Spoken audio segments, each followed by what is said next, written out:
Welcome to another exciting episode of the Fast Performance Podcast. The Fast Performance Podcast is brought to you by Kaiser. Kaiser, powering human performance. In this episode, we speak with Mark Roozen of CoachRozy.com and Avera Health, which is based in Yankton, South Dakota. With his role with Avera Health, he oversees strength and conditioning programs for a multitude of local schools and holds boot camps to the general public. Coach Rozy talks about the importance of social media and having an online platform, especially in the current situation of COVID-19. Coach Rozy invigorates the entrepreneurial spirit in us by instilling the drive to be adaptable to unforeseen situations. If you haven't already subscribed to the Fast Performance Podcast, go ahead and do so on your favorite podcast player. You can also find us on Instagram and Facebook and on YouTube by searching for Fast Performance CO. You can also learn more about us by visiting our website, fastcolorado.com. Be sure to swing by Coach Rozy's Instagram and Facebook at Coach Rozy, and that's R-O-Z-Y, and his website, coachrozy.com. We hope you enjoy this episode with Coach Mark Roozen. Hello and welcome everybody to the Fast Performance Podcast with Joel Rather, and I am here with my co-host, JC. Good morning, everybody. And our production / athletic trainer / a whole host of other things, Scott Long, is sitting in with us today. What's going on, guys? Yeah, I got a lot of hats. Yeah, Scotty. He does have a lot of hats. We make Scotty do a lot of things. So today we are super excited because we have a longtime friend of mine, colleague, former coworker, side job. What other hats do you want to put on this? Mark Roozen. Gambler. Gambler, all around good guy. Mark Roozen, otherwise known as Rozy. If you notice in his screen, you'll see in the background Coach Rozy Performance. At CoachRozy.com. He is part of the Avera Hospital system up in Yankton, South Dakota. So, Coach, how are you doing today? I'm great. So fantastic, actually. Yeah. Well, always good to talk to you. I know you and I talked this over the weekend, I think it was, and get caught up. We could probably have a 4 or 5 hour podcast if we started telling stories and lies to each other today. But we're going to try and get a couple things done that maybe are a little more on topic, because I know as we talked this week, we had some interesting things that we discussed and some stuff that you're doing. And as I told you, whenever I look at all the things you do, it makes me feel really inefficient. So I want to dig into that and figure out how I can get better off here. So, yeah, I don't know about that. Like you say, I always like to wait the next week because I always get better the next week. So I'm like, remember last week how good we were? So I kind of always like the next day or the next week, because I think that we look back and our memories kind of fade, especially as I get older. I get a lot better as I get older. So right. I appreciate you inviting me on.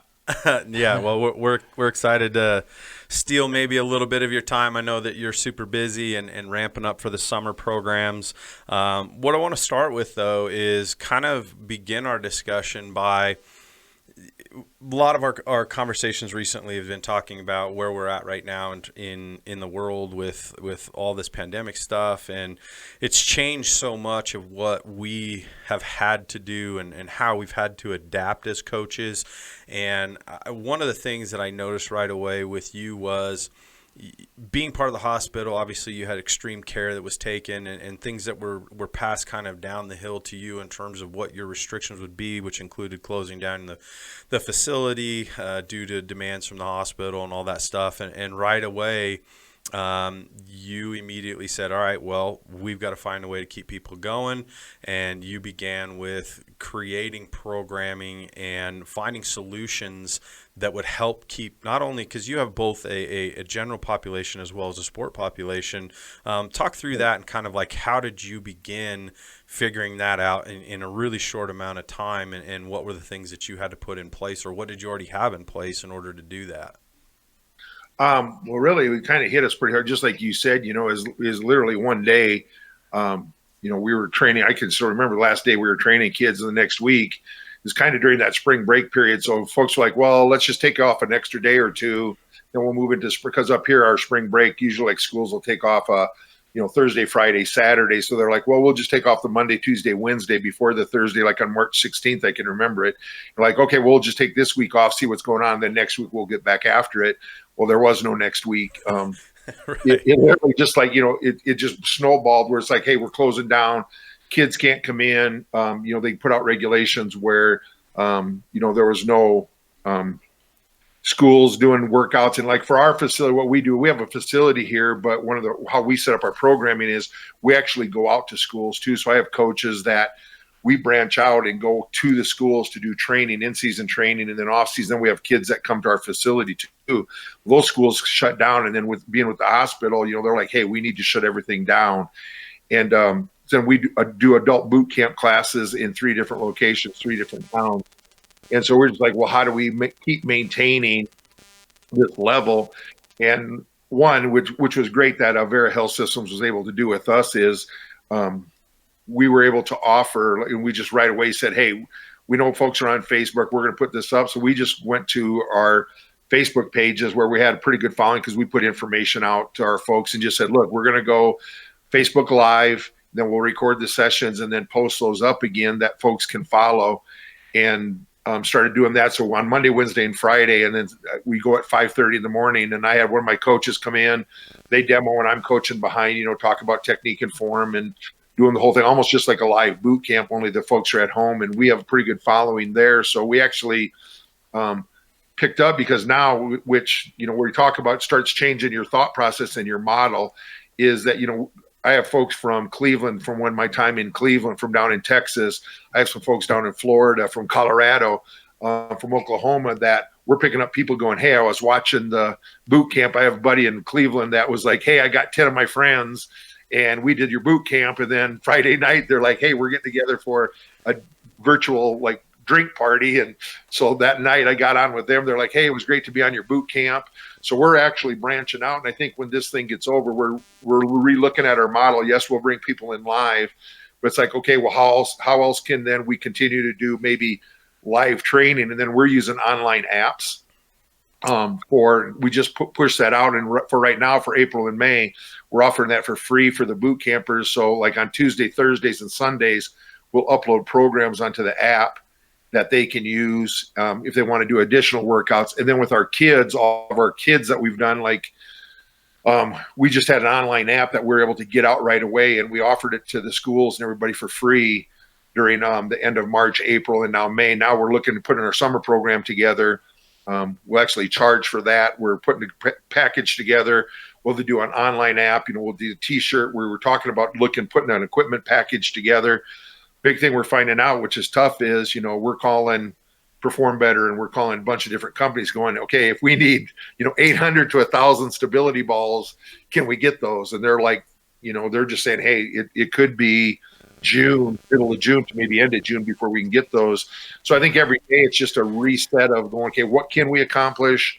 And then maybe changing course. And I think we just, I had an old coach when I played ball in college said, why'd the dinosaurs become extinct? Because they couldn't adapt. He would say, don't be a damn dinosaur, adapt to the situation. And I always think about that on a day-to-day basis, because it's just like so much changes from one day to the next. So, I talked to a school just yesterday, and they're like, well, we're hopeful that by May, we maybe can have some training sessions with small groups. So, like, we don't know what's going on. Let's wait to see. But like to order equipment, I'm like, but gang, we can't wait till June to decide if we're going to order bands and stability balls and mini bands and kind of put an equipment package together. Cause I'm like, we won't get those until July. So it's just keep it in contact. I think communication open, and then just work with our staff and working with the folks that we work with on a day-to-day basis. Well, it's interesting. It's hit the industry in ways that nobody expected. Right. It's the same type of thing. Like, Joel and I were just looking for a video production card the other day. Well, they're sold out. You can't get them anywhere right now. And we're thinking to ourselves, okay, well, that makes obvious sense. Why? Because everybody's online. Everybody's utilizing this technology. I mean, you literally, it's not just stability balls and toilet paper. It's, odd little things that you would have no idea that you couldn't get your hands on. So. Right. Well, and I'm not an IT guy, and just even learning how to, use on here or the different platforms. that I'm having a chance to do conference calls and some podcasts. And we did a thing actually with one of the Colorado schools. One of the kids, Joel, we did some training when we were at the NSCA, contacted me and said, hey, would you do a leadership deal with some of our girls? Because they just found out they couldn't play, and so they use a different format. So I'm becoming an IT guy where in the past I've always had my assistants and stuff. So it's opening up from an education standpoint. And then you start processing and thinking, okay, how can we be able to continue to do this even when things like, everybody goes, oh, and these things get back to normal.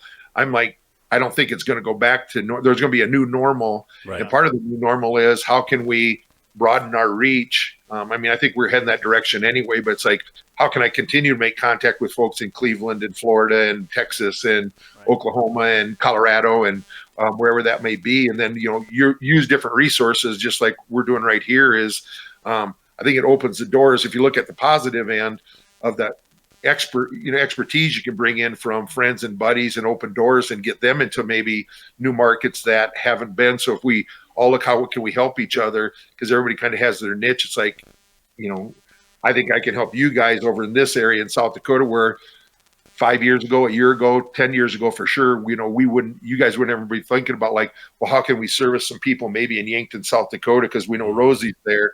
What can we do to help him out and then help some other people, which then is good for the people here and it's good from a business standpoint too. Right. Yeah, no, I think that's probably the most maybe critical aspect of this whole thing is as we move forward, like you said, with whatever that new normal looks like, because it is going to be a new normal. And anybody that in my mind shut their doors down, whether it's a general gym or whether you're a private training facility like we are and like you are, and if you just shut down and sat around and waited till they gave you the all clear so that you could open your doors back up, you really wasted a lot of time right now that there was an opportunity that existed for you to grow. And I think we've seen that in ourselves. Everybody's like, oh, what are you guys doing? I said, well, I think all of us in our staff, probably the most growth that we've had is learning this stuff that we're doing right now and taking an opportunity to actually grow with our understanding of things that we can do that don't require us to be physically in a room counting sets and reps and coaching kids up. Like I'm the first to admit for myself personally, like I was really apprehensive and probably even more so completely against so-called online training when it first came out and the concept of that as I started hearing people do that, because in my mind I sat there and said, well, how are they gonna be able to do what I asked them to do if I'm not standing there with them, right? Yeah. And now I look at it and go, well, guess what? If I do a live session, if we do a Zoom thing, Scotty's had a couple of our athletes where we have actually done online sessions with them where he's guided them through sessions live while they're at home, because we had one kid with a shoulder, another kid with a little bit of a knee issue, a hockey player, and he's been utilizing this platform and this way of communication as a way to still manage people. And now you move forward and go, well, shoot, what says I can't continue to do that and provide a service? Because like you said, if I rely solely on every single person just in our geographic area that can get in a car and come to me, it really narrows it You're down. missing out. The competitive nature of just our geographics within the Denver metro area is difficult as it is. There's people that we know that are friends and colleagues that are in the same business, and they're fighting for the same scraps that we are. Yeah. And so I think to your new normal statement, Coach Rozen, we one of the things you have to be confident with is when you go into this online training piece. The biggest knock on online training for the longest time was quality control, right? Yeah. Are they going to be able to execute to the level that you want them to when you're not standing right in front of them? Well, guess what? Everybody's in the same boat now. That is the new normal, and what you have to do is you have to utilize better language, better cueing, better video, things of that nature to make sure that you get that quality. Do you agree with that statement? Or for sure, I think like you say, you listen to yourself and like, so, okay, well, how am I gonna, because before it's like we'll do it this way and we can either demo it live, but now to start going, how do I cue this, and how do I give those visual cues from a verbal standpoint, Right.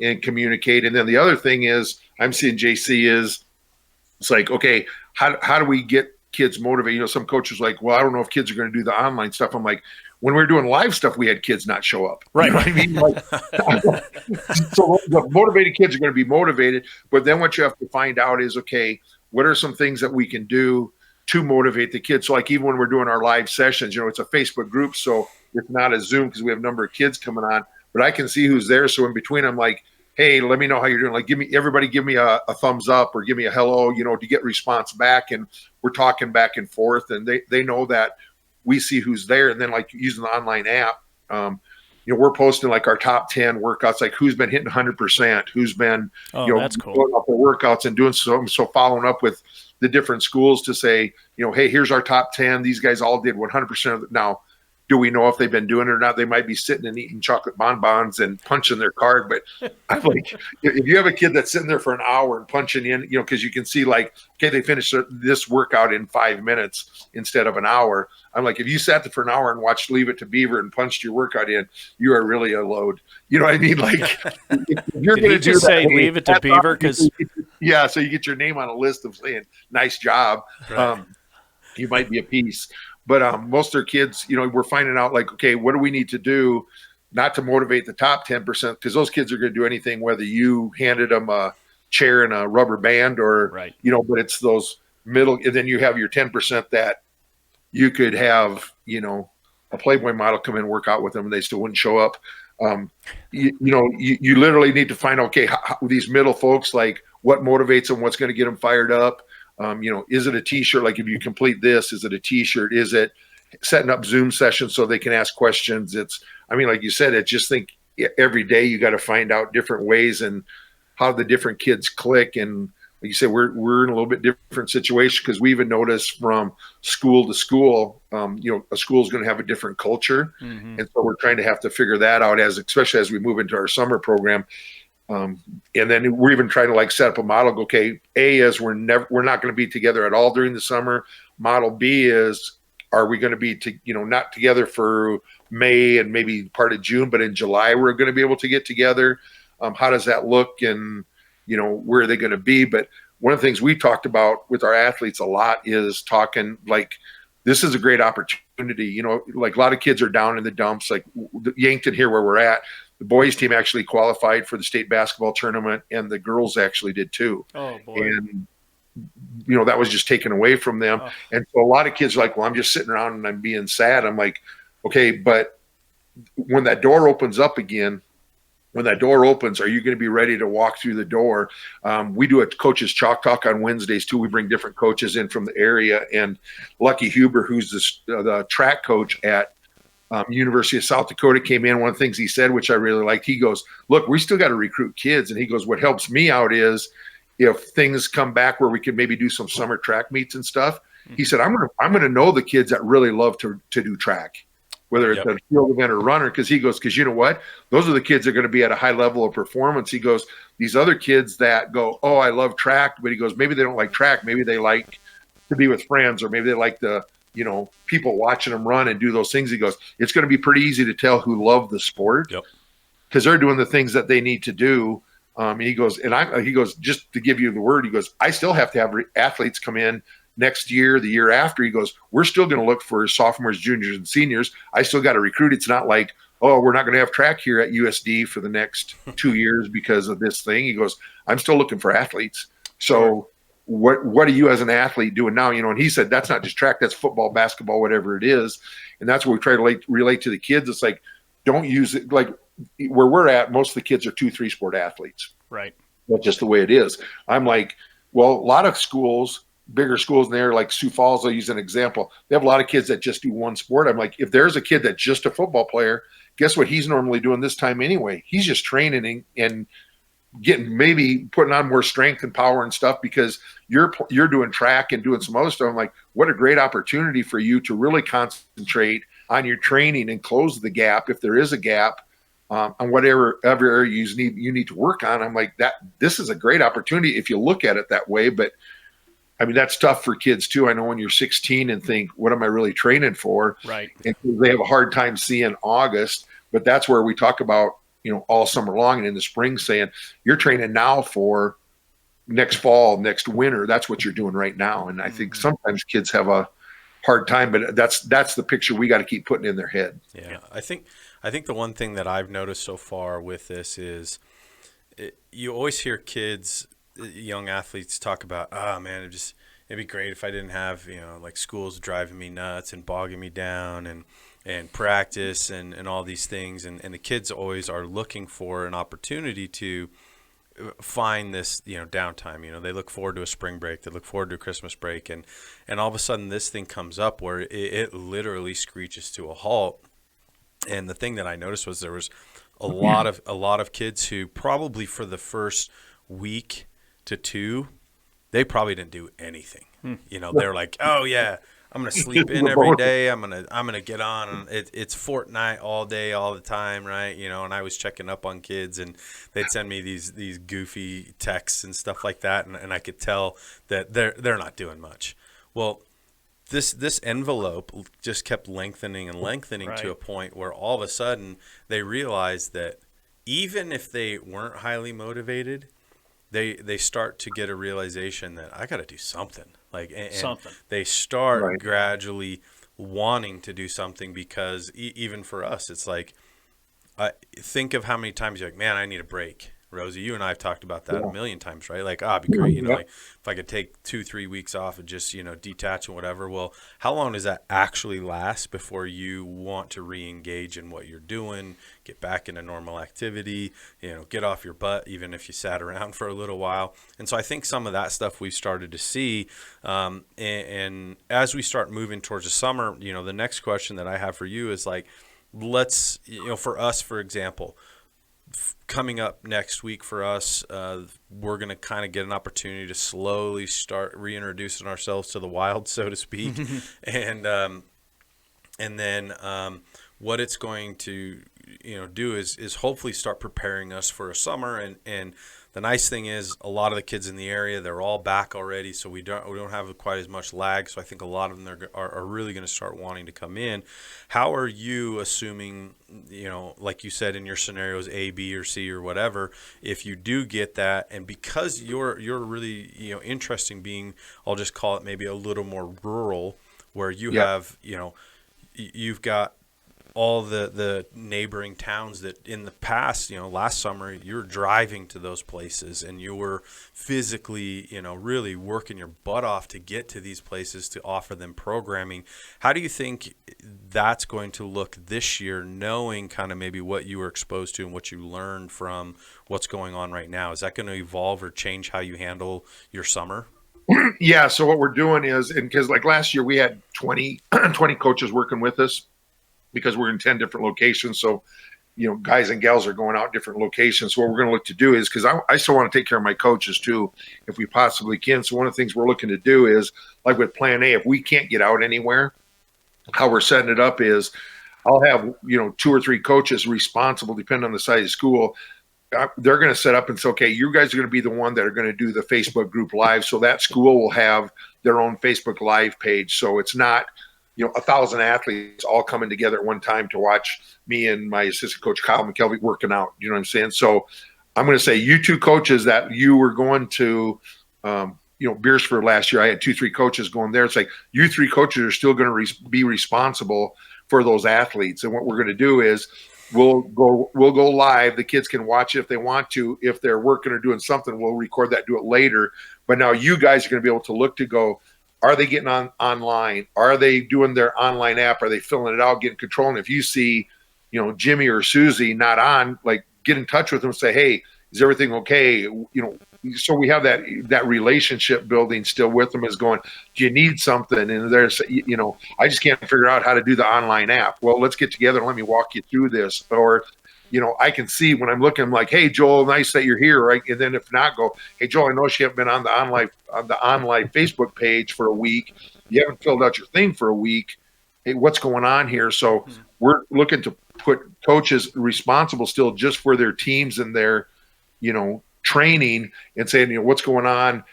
come up with ways to motivate your kids, because you're going to know the kids, because those are the kids that they know you and you've been working with them at the school location. And the other thing is, from a positive standpoint, we're reaching out to some schools that, because of distance, like normally we travel about an hour is the farthest we'll travel outside kind of our radius, because it's just, we're not going to have coaches travel 2-3 hours to train for an hour and a half and then 2 or 3 hours to drive back. It's just not feasible from a business standpoint. Well, now we're looking to go, okay, can we set up, there's a school, 2 hours, 3 hours away. We have availability now. We've put some programs in place, and we can do some things to help you out. And we can maybe do some working with coaches to help implement this thing. So it's actually opened our window from that standpoint if we're doing that A model. Yeah. And then our B model is, if we shift over and all of a sudden, let's just say in July, we can work with those kids. Our coaches have already been working with those kids on a day-to-day, week-to-week basis. So I'm going to know, like, hey, JC, Joel, how you doing? How's everything? Hey, next week I'm going to see you because gym's going to open up. We're going to be live. Now, when they come in, and that's what we're talking to kids about. If things do open up, you can't be sitting on your butt for 5 weeks. And all of a sudden, when we come in July, we're going to be at a certain level in our program.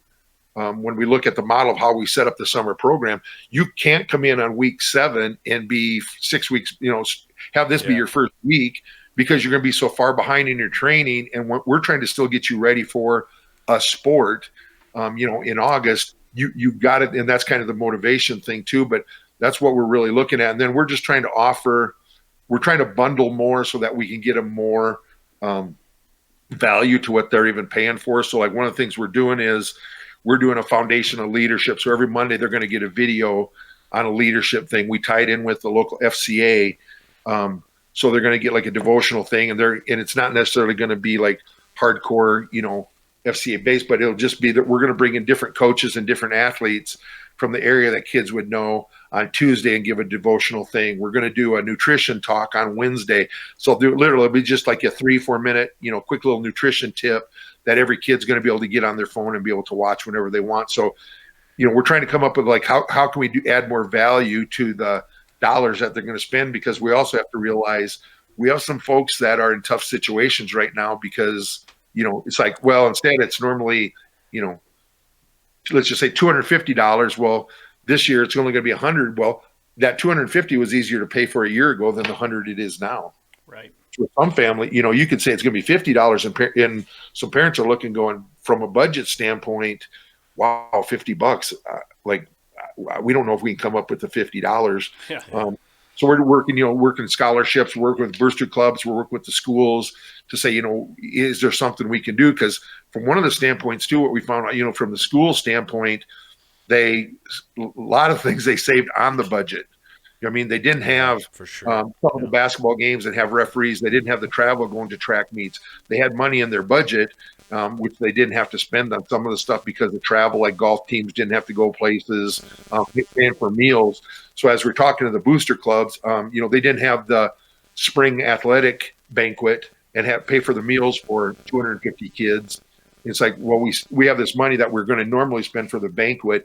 And we just talk to them and say, would you be willing to help maybe pay for that equipment package for the kids so they don't have to buy the equipment package? Plus, then they get to keep that, because, we're hearing everything's like down the road too in the fall. Is this going to maybe happen again? So it's like, well, they'll have this equipment package that they can use now through the summer, down the road if they need to, over holiday breaks. If we send, programs home with kids, they're going to have the opportunity then to still have that equipment to be able to use. So most of the booster clubs in the schools we're talking to are very much in favor, going, yeah, we'd love to, help pay for part of that or pay for that equipment package. And then the kids can just have that. Yeah. And you bring up a good point too about, the kids using apps and online based stuff. And, we just had Coach Bill Tierney from Denver University Lacrosse on yesterday, and he was saying, any one of these kids that says they don't know how to do it is most likely not telling you the truth, because they know more about it than I ever learned. So right. And that is one of those things that they are online so much that most of that technology is easily accessible and understandable by the consumer. And here's the thing, JC, like with my kid, this is before all this happened, we'd send information out and I'm like, hey, like, how come you guys didn't know that we're going early today or we're going a little bit later today? I sent you, I sent you a message. They go, Coach, we don't text anymore. I'm like, what are you talking about? It's like, Coach, you got a Snapchat or you got a Instagram. And I'm like, just answer your damn text. You're on your phone all the time. I know, like, right? It's not like it doesn't pop up in front of you. Yeah. So I'm learning from the standpoint of like, okay, what's the best way to communicate? Because I'm on Facebook and I'm going to text you and I'm going to call you guys. I'm worried now that like you said, it used to be text message, right? And now it's like, now the kids talk about Snapchatting, right? And now it's the Zoom thing, and then the TikTok is getting hot, and I'm going, if I got to start building music videos on TikTok to communicate with kids, we're going to have a problem here. Oh no, we're doing it, man.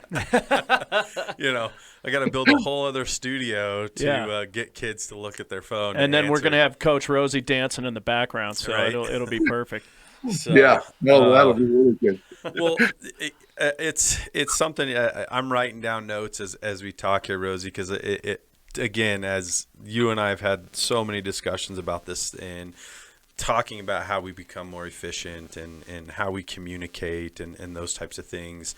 And what are some of the things I know administratively that I know you and I have talked about and we've both kind of dabbled in, because I look at your social media presence and how really you've put so much effort into providing content. You have your Coach Rozy radio show. You're constant. Just even talking about having those little add-ins and fillers and things like that. What are the systems that you use organizationally to kind of streamline or keep all those things in place? Because I know that there's some stuff that is out there that really assists with that, and I know that you use some of those. Like, can you share that? Because I think that, to me, one of the biggest challenges with all this is as us as, I'll say, older coaches try to keep up with all of the technology and the communication, and there's so many different streams and avenues for this stuff. There are some things that maybe some people don't know about that help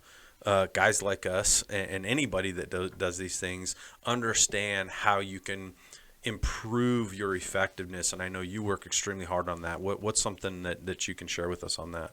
Well, it's just something, and I think one of the things is the more things you can kind of use, because a lot of times, and I'll give you an example, like we use Remind that can send out a blast to all of our folks in different groups. Well, up to a year ago, that's pretty much free and you could do unlimited. Well, I think it was not even a year ago, they all of a sudden switched over and said, well, you can only have 10 groups and they're only allowed so many within a group. So we had to distinguish, like you couldn't have 1,000 kids in one group and go performance group.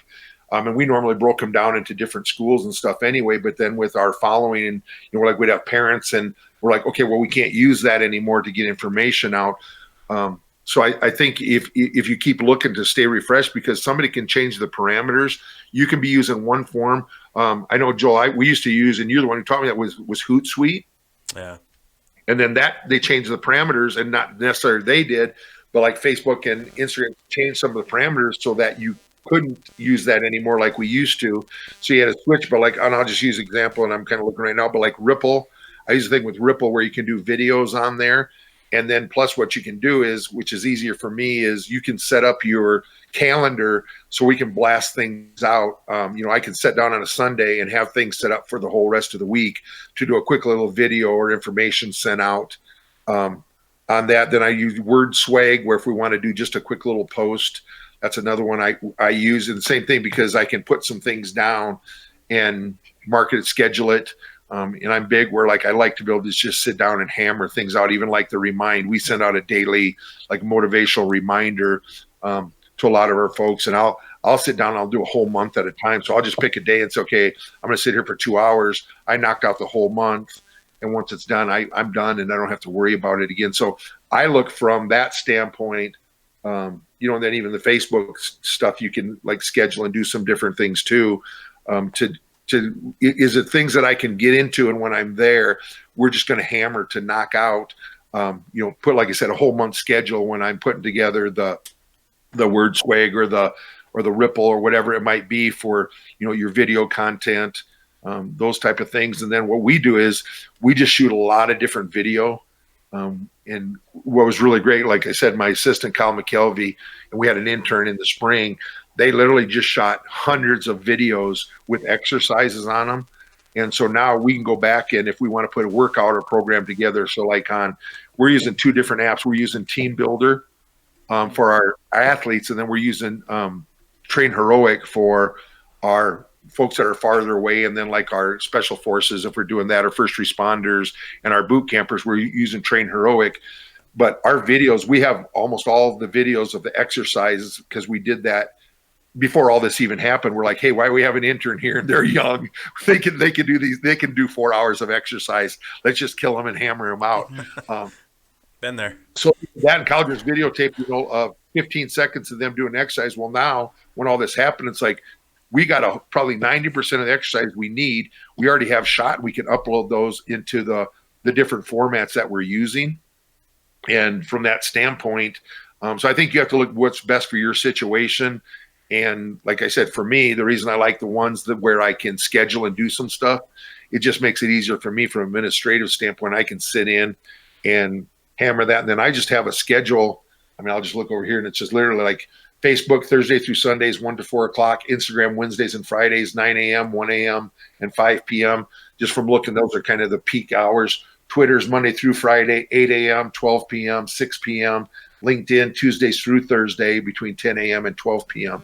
So depending on who we're trying to hit. So we kind of have blocks of times where we know more people are going to be able to see those things. So just even using those traditional media sources. But then, if you look at the times of when you're going to get more hits, I mean, I'm an early morning guy, but it doesn't do me much good to post something at 3:30 in the morning when I get up because it's going to be that's early. That's early. But what I said, by the time somebody's getting up at 6, they're not going to see that stuff anyway. Right. Because it's going to get so far pushed down. So it's like, what are my optimum times? And I just did some research and found those about what they're saying, like post during optimal times. And if you look that stuff up, you can find it, say what's going to be best. And like we do our, like for newsletters, so we do use MailChimp. Mm-hmm. And I know some people don't like MailChimp. And I know they change parameters sometimes too. And if you ever switch over, you lose some of that information. But we'll use MailChimp to send like our weekly newsletters. I do a thing. It's a four Tip Friday, we call it, where we just send out some information. That's a newsletter we send out every Friday. Like you said, we do Coach's Chalk Talk on Wednesday. So we try to do some things and then do things consistently with it. Because what you find out is, and I've talked to some people, they're like, well, I tried that for 2 or 3 weeks and nobody really followed me. So I just quit doing it. I'm like, dude, you did it for 3 weeks and you had 5 people follow you. That's pretty good. Yeah. Right. Yeah. You know what I mean? But people think like, well, I did a newsletter and I sent it out for like 1 or 2 months and I only had like 15 people follow me. And so then I quit doing that. And then I started posting up videos on YouTube and I did that for a while, but only 10 people followed me and I quit doing that. It's like, well, then nobody can find you. Like if you keep moving around, nobody can find where you're at. So I'm just like, just keep hammering away at where you're at. And then we always say, ask your athletes, ask your parents, say, hey, would you be willing to share this and help us out? And that's, I just like from our adult boot camps, Joe, we literally have like, click-throughs. We're having 300 to 400 people watch our boot camps. And we have 80 people that before were paying, actually handing us money and going, I'm going to come and do your boot camps live. Well, now we're like, okay. And I know it's free right now. So we have a lot of folks that are taking advantage of that, which is great, which we want them to do. But I'm like, even if we can just get 10% of those new people, I know if we have 400 people and I can pick up 40 new people when the craziness passes, whether they come to our facility to do the boot camps or one of our locations, or now all of a sudden we have, an online app and we're still going to do live boot camps and we can pick up 10 of those people and charge them, $20 a month.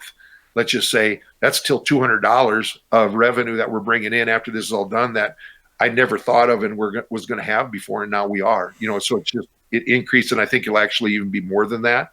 So the things we're doing right now. And then the other thing I would say is to make sure that you're not just blasting stuff out there, if that makes sense. Like make sure some things you're adding for some value for some people. I just see so much like stuff out there. There's a guy that and I kind of quit following him, but he'd post stuff every day, and it's like, I just read a book. I'm like, okay, cool. Good for you. Like, I just read my 250th book. And I'm like, okay, you read your 250th book, but you didn't tell me, like, was it a good book? Like, why would I read this book? Right. Like, you letting me know, like, hey, I'm pretty cool. I read my 250th book. And oh, by the way, I was able to do, 53 burpees in 1 minute. And I'm like, okay, cool. Good for you. How does that help me? Yep. So we try to look at, okay, what's the value? And just like I'm saying, like our summer package, it's like, okay, if we're charging you $100, can we find people that are willing to help us to give a $500 value where our athletes and our parents and our kids go, well, this would be stupid for us not to do this summer program. Like, even if money's tight, to look and go, geez, $50, can we afford $50? They go, well, look at, like, if everything's said and done, we could sell the stability ball, we could sell the bands, we could sell this, we're going to get, $200, $300, $400 worth of value from this thing. And if we're going to get that, I think you're never going to go wrong, and always just have the kids or whatever client is their best interest. They're going to keep following you. But if you don't have their best interest, right, it's pretty easy. Like on this social media stuff, I think people can tell that pretty quick, and you lose folks really, really quick. Yeah. Because there's so much out there anymore too. Like I can pull up, click on, and see there's 1,000 different home workouts. You use your body weight for your workout. So it's like, well, what can we offer different? And then if the people that are coming on, we're sending them information and value that they can use through this whole time period. And I think we're going to gain some followers from that in the long run. And that's separators, right? I mean, that's what you constantly have to think about is what are we doing that's different than, Joe Smith that's on Facebook or Twitter or Instagram that is just cranking out content. And, back to your point, Coach, about, I got 10 likes in 3 months and I quit doing it. All of the social media stuff is it's such an instant gratification type of environment. But at the end of the day, social media campaigns are a marathon. They're not a sprint. You got to hang in there. And I really respect that viewpoint on what you were saying there. That's great feedback. Yeah, I couldn't agree more with that. And people ask me this all the time. They'll say, like, what are you reading? What are you investing in right now? What are you learning? And based on obviously the times right now, but even much before this, I've done like what you just talked about, which is taking a look at some of these important factors of understanding how you impact through the use of some of these platforms. Because as you said, you're up at 3 o'clock in the morning and your brain's going a million miles an hour and you're putting your work in and you're trying to establish getting content prepared and you have systems and stuff like that are in place. And if you follow, for those that are listening, if you follow Rozy, what you're going to see is consistency. Yeah. You're going to see a pattern that you've developed in terms of creating what I would say is a platform that you can count on and you can also predict, and people are going to know when they can find information and how they can find information from you. And like you said, those posts aren't just, oh, hey, I read a book today, check this out, or you didn't take a picture of your dinner plate and put it out on Facebook. It's actually driven from a standpoint of trying to always create value, to create information, to give people ideas, to give people tips, to give people help, to give people outlets, avenues, and a whole host of things that ultimately are centrated around a model that is your business. And I tell people that a lot of times for myself is, if you look at a lot of the things that I do on social media, there aren't really a whole lot of things you're going to find of mine that I post on my personal pages that are just, oh, hey, I went and did this today. Oh, hey, I went and did that today, because a lot of people are starting to actually understand the separation of that, which is they actually may have a page where it's just their friends and family now, and another page that is created solely for the purpose of generating business or professionalism Right. or whatever, because early on, I think in our social media kind of infancy, people didn't understand that didn't really exist, and social media was something where people just connected with people, and then it became a business. It became a platform to actually try and create a larger scale of impact, not only of communication but delivery of information, driving business, driving an audience. You know, you read a book, you know, like I know you've read the book Tribes, right? And it's that type of mentality which allows you freedoms and opportunities, but if not done properly, you can really waste a lot of time and not get much done. And if you don't commit to it at the same time, your impact is going to be very minimal. And I think the big thing too is just, you know, like before the podcast, my assistant's here, and you know, we were talking about, well, you know, price point and everything else, and I was just like, hey, let's call one. So he called one of the schools and the coaches, and he's like, hey, coach, this is what we're thinking. What do you think? And to get feedback from the athletic director and a couple other coaches. So now when that's put out, it's not like, well, what do you think we should do? Should we put this information out? We've already had communication, and then so you build up that relationship. I mean, I'll use an example, Joe, like you said, you know, last time when you were here to visit, when we did the thing with the fire department, right? I'm like, hey, what books are you reading? And you gave me a list like 4. And I'm like, I'm getting those suckers. And not only am I getting that, like the Wim Hof book that you told me, I read it. And I'm like, I got a group of like 8 people. We're jumping in the lake when it was 40 water. Because we built that relation. You know what I mean? We built it. So like when you say, Rozy, you should read this book, I'm going to read that book. Where like I said, the guy, I've read 250 books and this is a good book. And I just read, I'm like, dude, I don't built a relationship from you. You haven't really given me any value. Where the value part, you know, it's like if you give me, like I said, Rozy, you should read this book. It's a done deal. Like I'm reading the book, you know, like the Goggins book. You're like, Rozy, you need to read this sucker. I read that like in 2 days. You're like, hey, the Wim Hof book. I'm like, oh, dude, I got to go jump in the lake. You know, and I'm like telling my boot camp people, I'm like, dude, right after this, I'm going to go jump in the lake. And they're like, the water's like 42 degrees. I'm like, I know who wants to go with me. They're like, yeah, we'll meet you there. We'll meet you there. So we're jumping off the dock and, nice. Because if you build that trust, people are going to follow you and what you're doing. So I think that's what's huge, is to build that trust. And so the information you're giving them is good information and it gives value. And some people are going to look and say, well, that really didn't give me value. But then if you get talking with them and say, hey, what are you looking at? What do you need? Then that's talking to them and not just putting it out there for say, well, this really helps me a lot. And it's really, you know, it's like, but if nobody, always like we've talked about before, you know, it was like, well, I'm a leader. It's like, if you're on the field walking and nobody's following you, you're not a leader. You're just out for a stroll. Like, you know, you got to look around and say, okay, if I'm leading people, anybody following me? And then if they're following me, why, what content, you know, what direction, what are we doing to add value to them? And if you're adding value, also those 5 people will tell 5 people. So while we're waiting for him to come back, I mean, I you know, this is one of those things that I think he's absolutely talking about that value of the social media and how you're able to drive it and how you're able to make it work. And I think that's a gigantic piece of the puzzle. And to be able to make that happen at a level that, you know, is easily digestible for the consumer, right? But also, too, not to be afraid to put out, you know, put yourself out there and put your information out there. I mean, a lot of people say, well, I don't want to share my proprietary information. Well, that's not the point. Yeah, he's out. You want to shoot him a text or something? Yeah. And that is, I think, a huge piece of the puzzle is how does that fit? What does that look like?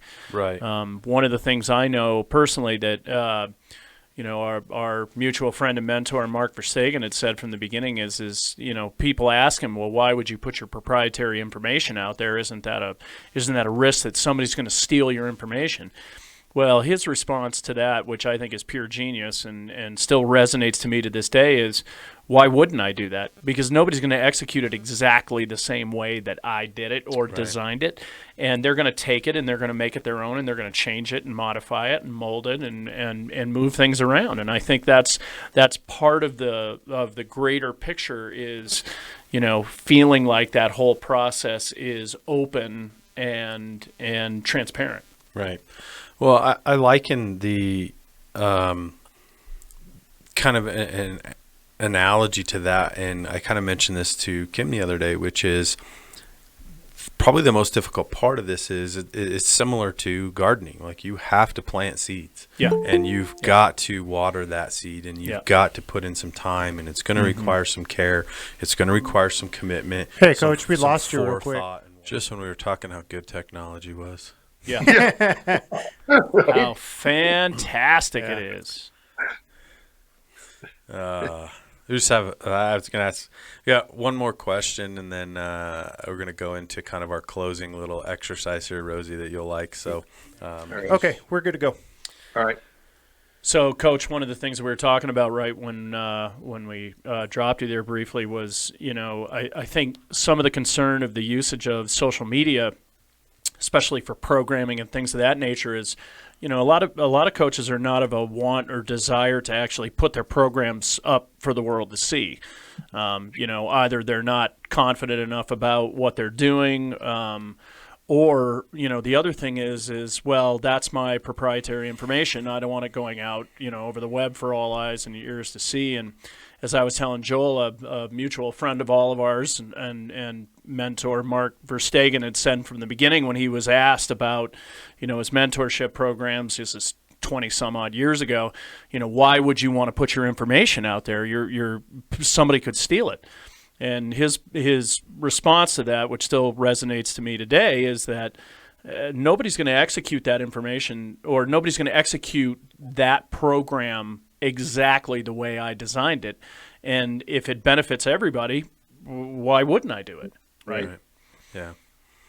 No, I agree with that 100%. I mean, we share our information. It's like, well, somebody's going to take this. It's like, yeah, and that's what we try to tell like our young coaches too. It's like the reason we hopefully have success isn't because of the program that we're writing down, because anybody can look into a program. It's those non-tangibles that you bring to the party, right? Right.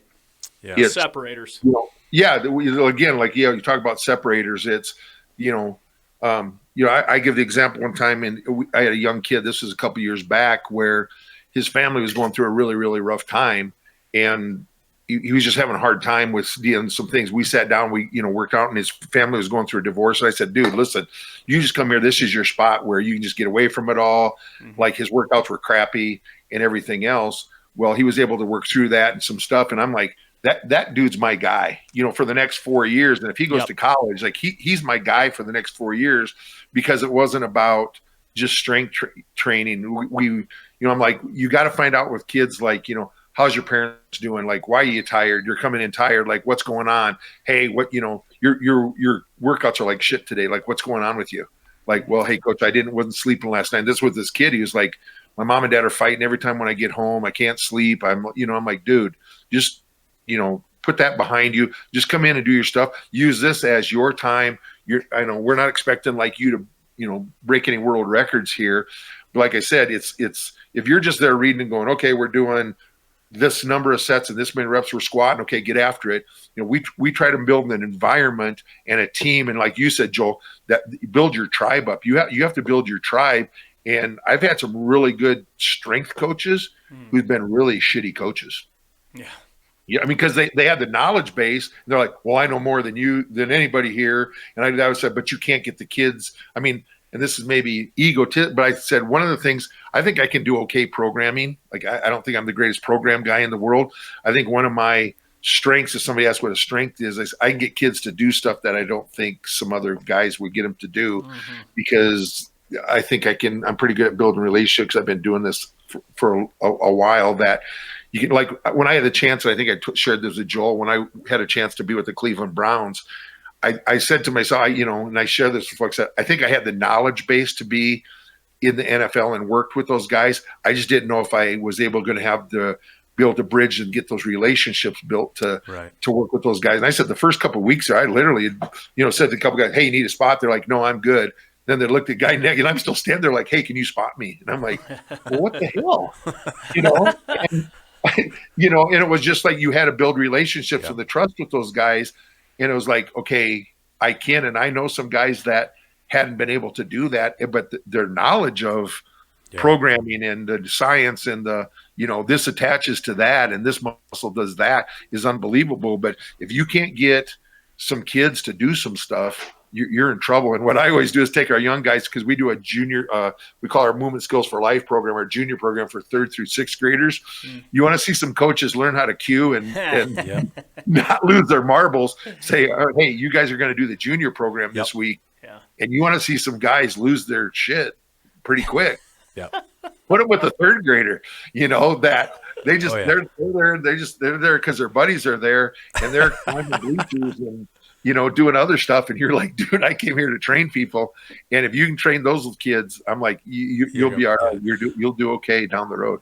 I always told people that when my career started as a college strength coach. I spent the first half of my career in a college setting where you're dealing with 18 to 22-year-olds. They have to show up every single day. You know that they're coming in based on being, I would say, upper echelon of motivated as far as their willingness to do things and wanting to get better. And that's not hard. No. That's easy. And when I left that, and you and I worked together at the NSCA, Mark, for those of you that don't know, used to be the certification director at the NSCA. And after I left the NSCA, I moved into a private sector. And the first time I realized how much better I needed to be as a coach was dealing with youth athletes. And I went, oh, wait, I got to explain this better, because I can't just say, do this, do that. I have to create context. I have to find a way to connect to them.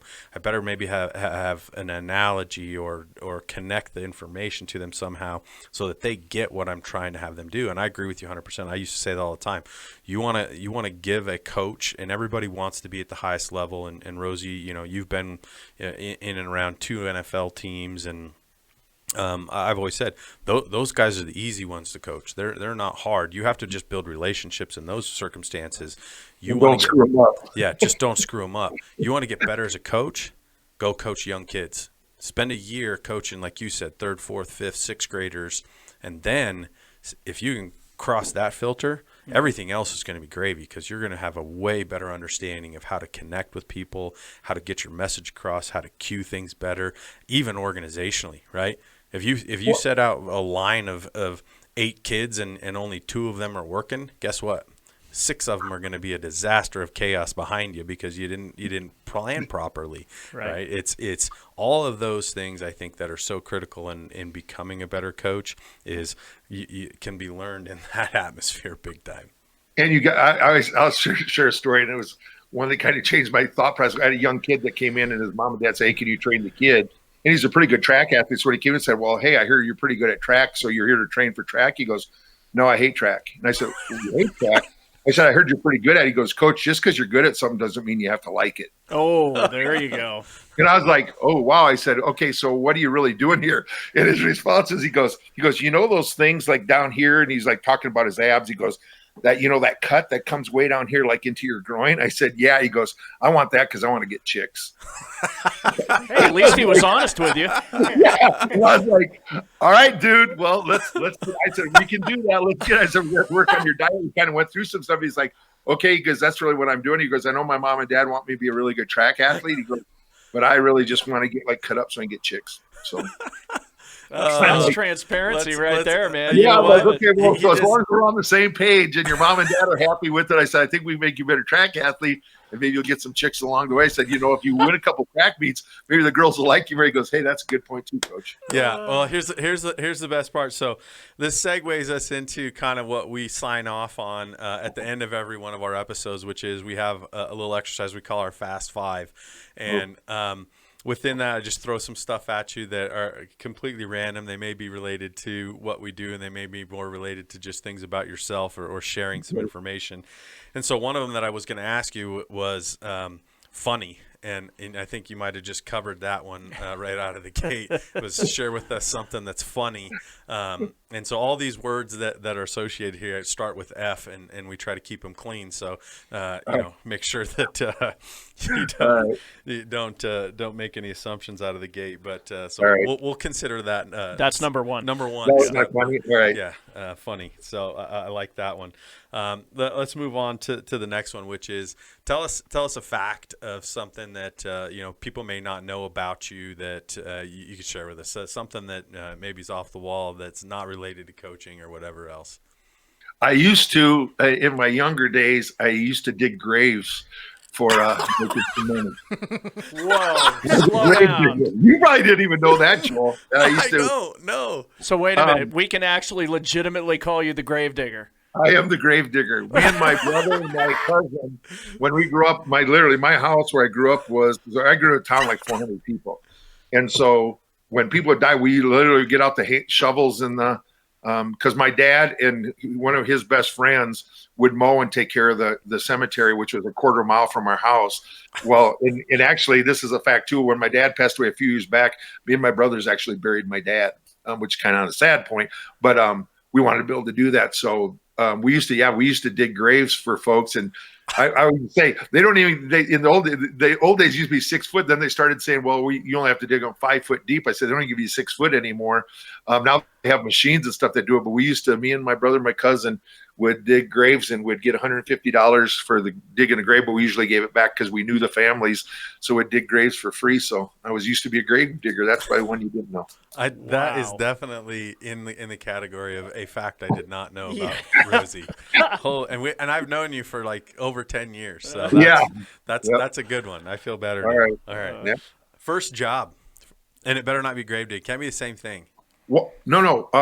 Walking beans. Wait, what? Okay, if you're not a farm kid, Joel, you got to Nebraska.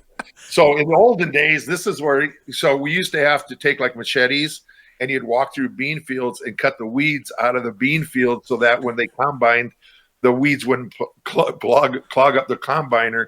So you'd literally just be in a 40-acre field of beans, and you'd have 10 high school kids, and you'd have 4 to 6 rows on each side. You just walk up and down the field like quarter of a mile, turn around, come back, and you'd clear out all the weeds out of the bean fields. Well, now they have Roundup Ready corn and beans. They have sprayers and they do the whole thing. So I don't even know if you can do that. So when I was growing up, you'd walk bean fields, and then you graduated from walking beans to be able to pile hay bales, and that means you were old enough and mature enough to start piling hay. So walking beans was my very first job. Walking beans. That's nice. Outstanding. Yeah. Add that to the first of lists. That's another first. Grave digging and walking beans. This is outstanding. We're finding out some really good dirt that we can use later on you. Right. I know that. I made $1 an hour back then. That was a lot. That's pretty good. Back in 1872, right? Yeah. All right. This is a tough one because it's probably hard to pick one. Give me one of your favorite athletes that you've worked with over the course of your career. Wow. That's a tough one.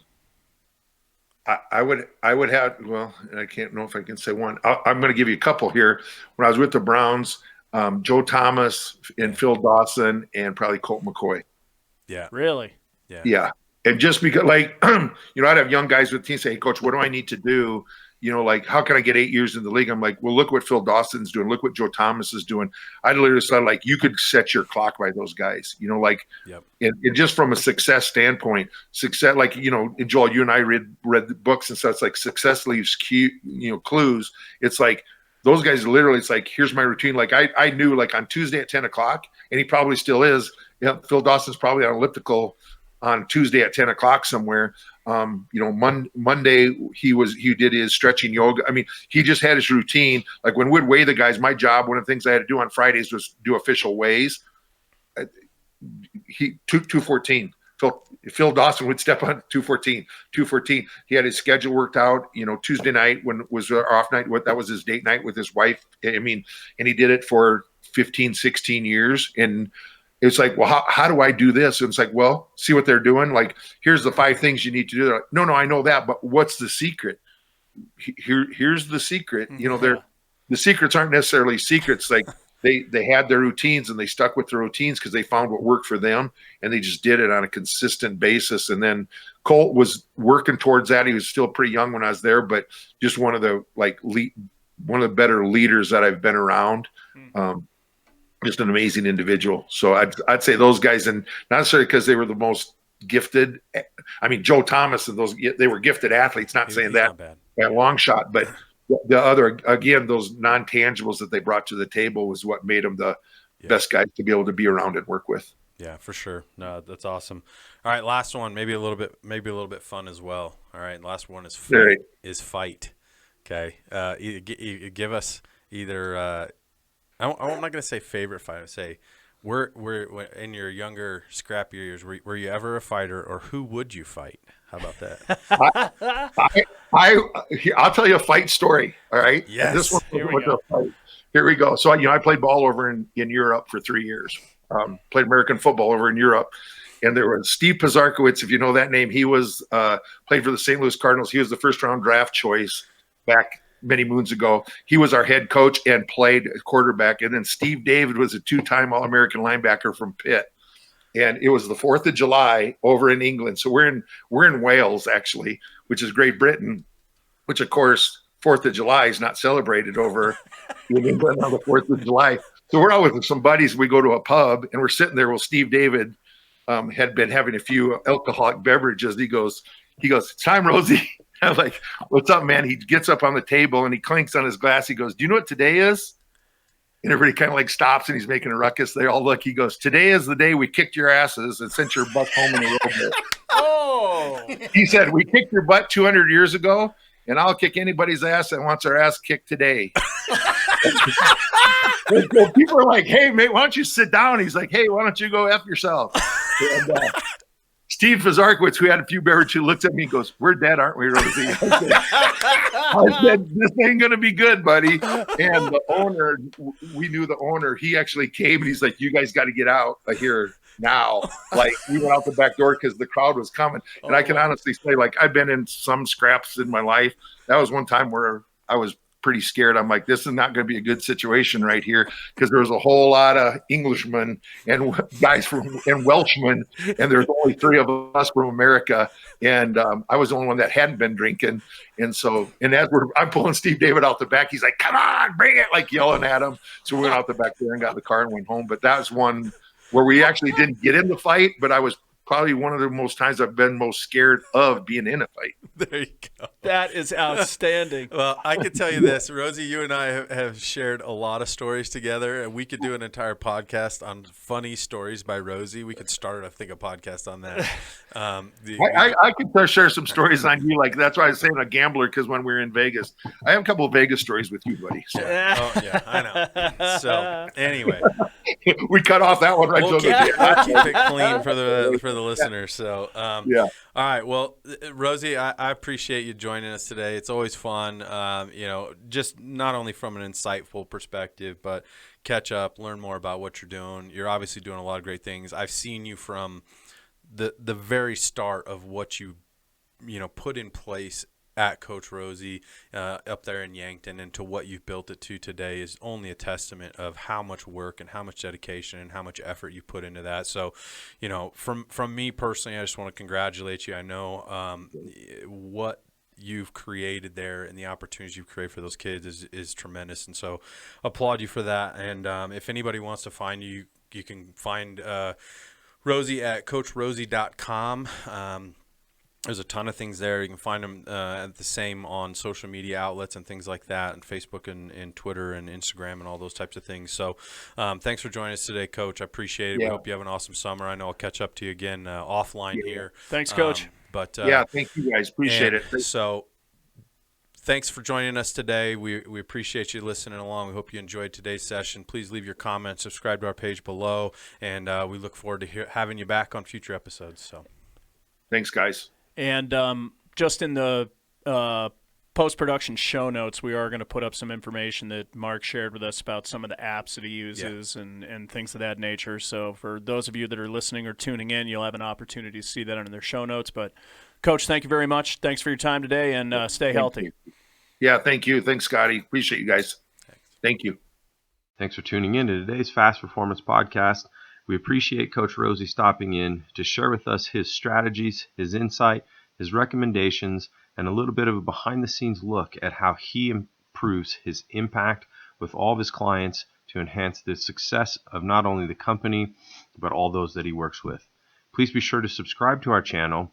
Check us out on Facebook, Instagram, as well as Twitter, and keep up with all things fast performance based. And we hope to see you on our next episode. Thanks so much. Have a great day.